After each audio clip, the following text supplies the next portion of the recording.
Hello, beautiful people. Is it your mindset that is a problem, or your spouse actually is a problem?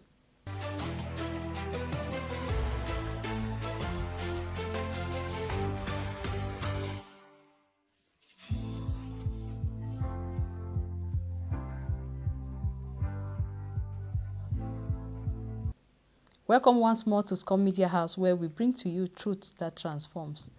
Today, we are looking at something simple but very deep. Sometimes, your spouse is not the problem. Your mindset is. This one will touch somebody today in a very good way. Let's dive in. In relationships, we don't just react to what our partner does.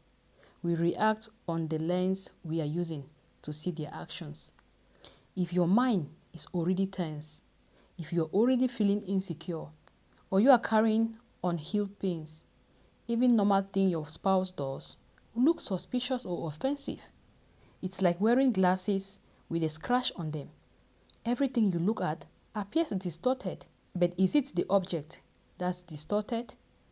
No, it's your lens. Same thing in marriage and relationships. Let me break it down, because sometimes we don't even know we are operating from a negative mindset. A negative mindset turns questions into accusations, silence into rejection, advice into criticisms, mistakes into intentional harm, normal disagreements into war. Your spouse might say, "Babe, next time try adding a little more salt." And instead of hearing feedback, you hear, "He's calling me a bad cook. He doesn't appreciate me." Or your partner may just be quiet because they are tired, but your mindset interprets it as, "He doesn't love me again. She's avoiding me." You see how we interpret things? The problem is not the action, it is the interpretation. Your mindset doesn't just come from nowhere. It often comes from so many things. Let's talk about them. One, it can be past hurts. Maybe you are carrying trauma from your old relationship into a new relationship. The next is childhood experiences. Maybe you grew up in a home where everything was a fight, so you expect fights even when there is peace. Then the third is insecurity. When you don't feel safe in yourself, everything feels like an attack. Unspoken expectations. When your spouse doesn't do what you secretly expected, you feel so disappointed.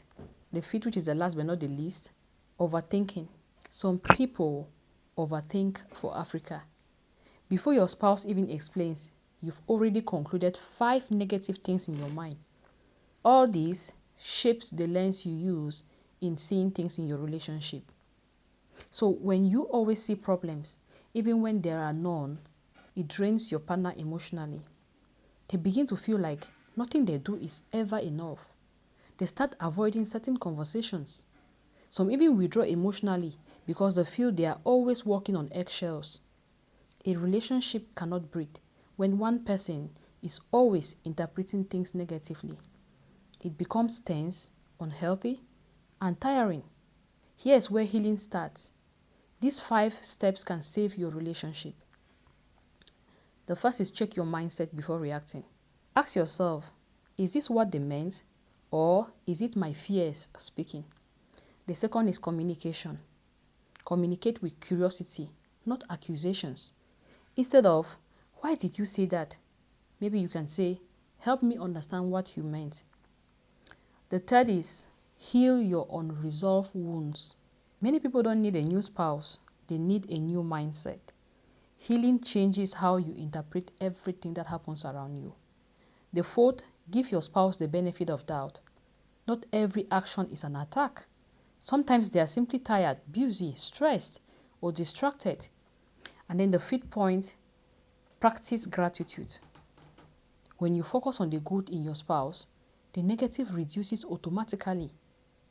And then the fifth, pray for your mindset. Yeah, some things need prayers. A healthy relationship requires a healthy mind. Ask God to renew your thinking.